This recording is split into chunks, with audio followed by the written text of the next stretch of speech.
La Villa Occupada, c'est l'une des places to be du voyage à Nantes 2014. Depuis le début de l'été, plus de 500 personnes franchissent chaque jour le seuil de l'ancienne Bourse du Travail.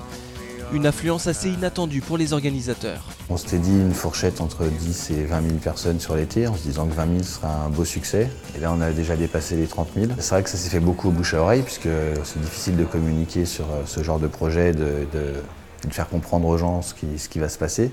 Et je pense que le succès de la réussite, c'est vraiment ce côté éclectique. Dans les styles, dans les matériaux utilisés, il y a de la peinture, il y a de la construction, il y a du bois, il y a du béton. Donc il y en a un peu...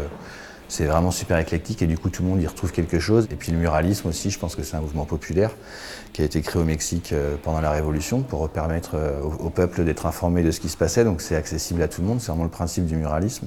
Éphémères, agités, psychés, les murs de la villa intriguent ou séduisent les nombreux visiteurs, qu'ils soient amateurs éclairés ou néophytes du néomuralisme.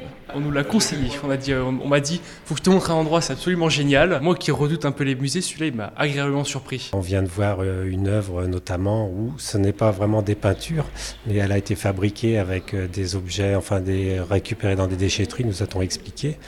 Et c'est vrai que c'est assez impressionnant ce qu'on arrive à faire en fait avec les détritus retrouvés ici et là. Vraiment déjà j'ai eu un flash par rapport à la façade, à la devanture qui était reproduite sur le petit feuillet. Et ça m'a parlé tout de suite. C'était magnifique, ces couleurs, tout ça. En plus, je ne m'attendais pas à voir des choses beaux. Moi, j'aime bien en bas. En bas, il y a une petite peinture où il y a plein de petits personnages. Aussi, les ninjas dans l'escalier quand on monte.